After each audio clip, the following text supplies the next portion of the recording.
Welcome to A2Council Update, a recap of the Ann Arbor City Council meeting on January 11, 2024. This meeting included comments and discussion about prohibiting city contractors from asking job applicants about criminal records, expressing support for a ceasefire in Gaza and Israel, directing the city administrator to appoint a task force on apparel purchases, selling the city-owned property at 404 North Ashley to the Housing Commission, affirming a commitment to unarmed response in the city.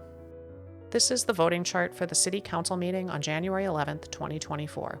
All agenda items were approved unanimously. You can find this voting chart and more information about this meeting at A2Council.com. Like and subscribe if you would like to see more content like this. After introductory remarks, public comments, and staff explanations, Council discussed agenda items for less than 40 minutes. 90 people signed up in advance to offer public comments.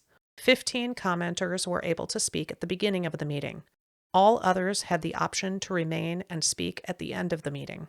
All of them spoke to topics on the agenda. The consent agenda this week included 15 items and expenditures of over $1.8 million. Nothing was pulled for discussion, and the consent agenda was approved unanimously. Council considered an ordinance amendment that will regulate the hiring practices of city contractors.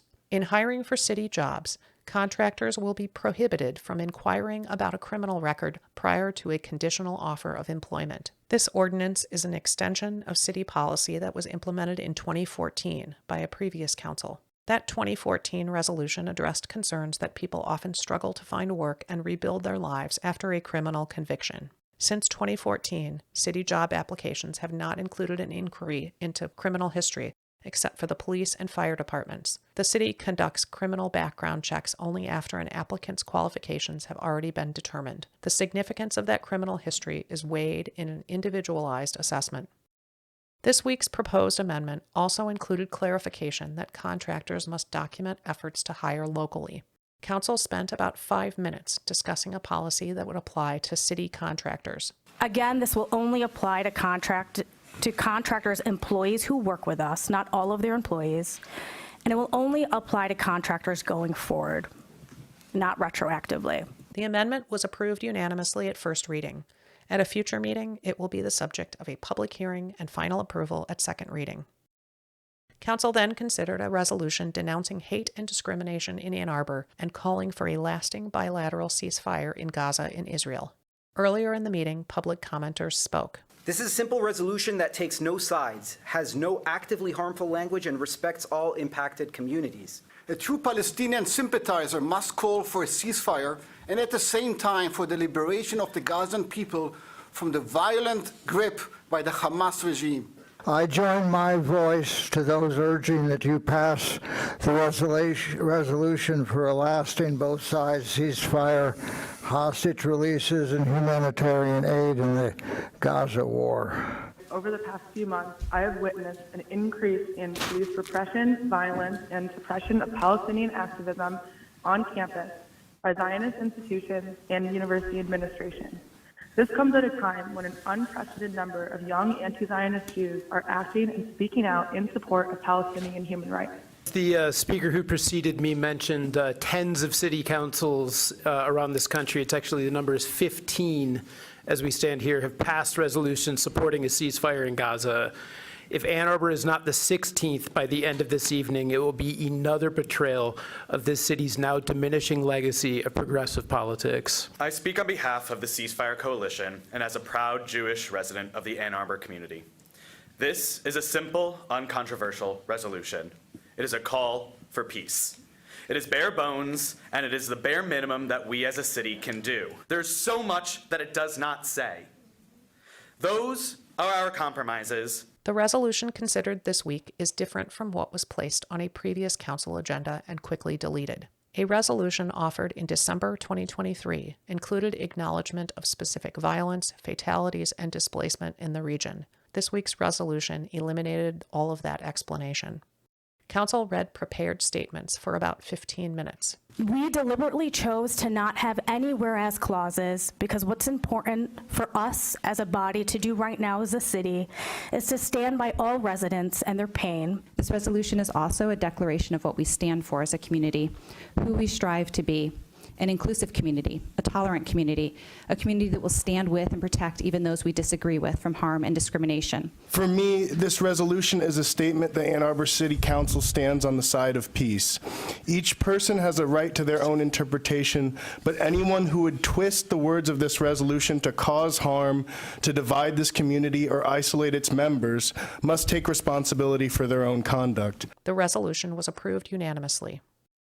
Council then considered a resolution directing the city administrator to establish a task force of 5 people to evaluate suppliers of city uniforms and apparel. The resolution prescribes very specific credentials for those 5 people. The advisory group will apply standards identified by the International Labor Organization and direct the city to use specific vendors. This will be a small body that will review all city contractors that procure apparel for the city and determine whether they use sweatshop suppliers. After 3 minutes of introduction, the resolution was approved unanimously. After a brief introduction, Council unanimously approved the transfer of city-owned property at 404 North Ashley to the city's Housing Commission for $1. In 2019, a previous council designated this property for the development of affordable housing. Council then considered a last-minute addition to the agenda, a resolution affirming support for an unarmed response program for public safety. In 2022, a previous council allocated $3.5 million in Federal American Rescue Plan Act, or ARPA funds, to this program. Since that allocation, the city issued a 48-page request for proposals, or RFP. A local organization called Care-Based Safety offered the only response. The city has now canceled that RFP. Last month, without any official act of council, the city's communications department made a statement in defense of the decision. This week's resolution directs the city administrator to issue a new RFP to organize and administer an unarmed response public safety program. Earlier in the meeting, public commenters spoke to the issue. Our primary objections stem from the lack of transparency and public input in the decision-making processes. The RFP outlined a clear timeline for interviews, discussions, and a decision by council which was not adhered to, and our attempts to engage the city staff were repeatedly ignored until late November, leaving insufficient time for meaningful discussions and negotiations as outlined by the city's own RFP process. The only respondent was Care-Based Safety. I read the RFP, and I have read their proposal, and I gotta tell you, I was floored by the amount of expertise that CBS provided in their plan. People are weary, and we need action now. I would also like to focus on the wording of a specific point of today's resolution. I quote, that the Ann Arbor City Council directs the city administrator to engage in a more targeted approach in publicizing the RFP, in addition to the methods used for RFP 2342, thereby increasing the likelihood of receiving multiple proposals to evaluate. I do respect the desire to seek more opportunities for good ideas, but please remember that CBS and CBS's proposal was developed by and for our local community. I find it unlikely that any national organization's proposal will be as well researched and fit for Ann Arbor as the proposal given by CBS, and as well aligned with the values that this council has already committed to. Council discussed the resolution for about 12 minutes. Funds are not obligated through the RFP process. So canceling the RFP did not cancel the program itself. And we remain committed to seeing a safe and successful unarmed crisis response program in the city of Ann Arbor. I really want to stress that the resolve clause dealing with outreach to ensure or to try to ensure multiple bids is just a recognition that, you know, that's what we want in a city RFP process. Unarmed response is not the only ARPA fund allocation that was the subject of an RFP. In April 2022, $500,000 in ARPA funds were allocated to the arts to be distributed as grants. In October 2022, the city issued a 35-page RFP for grant administration services for art and culture. That RFP was canceled. In March 2023, the funding was allocated without the benefit of an RFP or multiple proposals. Council asked no questions, and it was approved unanimously, without discussion. This week, Council unanimously approved the resolution directing the city administrator to issue a new RFP for unarmed response. City Council went into closed session for about 45 minutes to discuss a confidential legal memo. When they returned to regular session, Council heard more public comment from 46 people who had signed up in advance and waited for almost 2.5 hours. Some commenters spoke about the resolution calling for a ceasefire in Gaza and Israel. A ceasefire resolution is essential. It is also the bare minimum. And it is shameful that it has taken this long for such a resolution to come to the floor of the City Council, when so many of our neighboring cities have already done the right thing and voted for a resolution. Student organizers for the University of Michigan chapter for Students for Justice in Palestine have been doxxed. 41 Ann Arbor community members seeking to speak with University of Michigan President Ono about divestment from Israel have been arrested. I'm angry. I'm angry that our local lawmakers have utilized many, many hours of their valuable time, appreciative but angry, to craft this resolution, because while it has become a local issue, this resolution will not save lives and it will not have a tangible impact on local citizens. I am sick and tired of the anti-Semitic rhetoric spewed at these meetings. I've been told that I am silencing people because I do not think local governmental bodies should opine on international issues. As a Jewish person, when I am confronted with the cold reality that every day Israel is slaughtering Palestinians in the name of anti-Semitism, that they have erected one of the world's most oppressive apartheid regimes in the name of anti-Semitism, that the U.S. House of Representatives is currently debating Bill H.R. 798, which calls for any pro-Palestinian protesters to be deported in the name of anti-Semitism, I am forced to remind myself of what real anti-Semitism looks like, and that the people who experience legitimate anti-Semitism were unapologetic and unrelenting in their resistance against oppression. The weaponization of anti-Semitism has been deployed to make our elected officials, our school leaders, and our peers untouchable when they forward the American imperial agenda. Despite the fact that more than 50% of those who spoke on behalf of a ceasefire resolution or against Jews in Israel do not live in the city of Ann Arbor, and even less than 50% even vote in city elections, I recognize that the City Council needed to respond to the cadre of voices here. Imagine how different the atmosphere and temperature in the room for the last 2 months would have been had the mayor of the city done this other thing and said, I hear you, and I'm going to organize a coffee hour so that we can talk about this. I want to learn about my constituents' experiences. This is a diverse city with a vibrant Palestinian community, and it deserves leaders who can respect that diversity.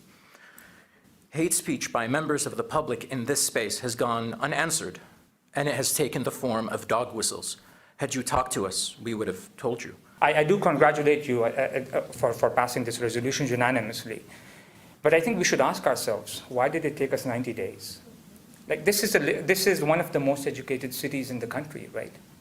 Why did it, you know, what is ambiguous here? So I'm really disappointed that it took so long to get this resolution through, but at least you did it finally. I just want to say that I hope you take a hard look at yourselves today and ask yourselves why it took you so long to say something, and why is the ceasefire resolution honestly just so full of nothing. Others spoke about the resolution regarding an unarmed response public safety program. And to me, this resolution was only on the table tonight for each of you to grandstand about your commitment to those who aren't paying attention. We're here today with no information on what grounds city staff determined that CBS didn't meet their expectations, nor did CBS get any feedback themselves. Your resolution tonight appears to reaffirm that commitment. Yet I am struggling to connect this performance of support to what I'm actually seeing happen. I hope that you are not considering hiring some external consultants that can scale rapidly and which will not be the people that have built trust here in the community. I hope that you all read Care-Based Safety's proposal in its entirety. Staff have publicly communicated that the reason for the recent RFP cancellation was maybe due to a change in scope. Maybe there were few bids, but we don't really know exactly why still. So moving forward, we really need transparency. Despite the resolution you passed tonight, I think that your actions speak louder than your words when you agreed to cancel this RFP without reading the proposal in full or considering it publicly. You hide behind the role of the city manager and staff instead of taking accountability for your role in this process. I call on you city council members to read the proposal from Care-Based Safety take accountability for your role in getting this program up and running. The meeting adjourned before midnight. For more details about this meeting, visit A2Council.com. Welcome to this week's A2Council Moment of Zen. Thank you, Mayor. Well, thank you. Councilmember Iyer. Thank you. And thank you, Councilmember Ghazi Edwin. And I just want to say thank you to Councilmember Ghazi Edwin. I just want to thank my colleagues for bringing this wonderful amendment, and I would like to be added as a co-sponsor. And I would also ask to be added as a co-sponsor. Thank you. And I would like to be added as a co-sponsor. I would like to be added as a co-sponsor as well, please. And if I could be added as a co-sponsor, I'd be grateful. I'd like to be added as a co-sponsor. And I'm delighted to co-sponsor it. Thanks. I think this is great. Please add me as a co-sponsor. I'm so grateful to the sponsors. Asked to be listed as a co-sponsor. I would like to be added as a co-sponsor as well. Thank you. Thank you, Mayor. Thank you. I'd similarly like to just thank my colleagues for bringing this forward. And a special thank you to Councilmember Briggs. Thank you, Mayor. I thank my colleagues. Thank you, Councilmember Briggs, for bringing this forward. So thank you. Thank you. Thank you, Mayor Taylor, and thank you to Councilmember Harrison and the sponsors for bringing this forward. I'd just like to restate my thanks for Councilmember Harrison for driving the bus on this. I don't want to discuss. I just want to thank. So, thank you. Thank you.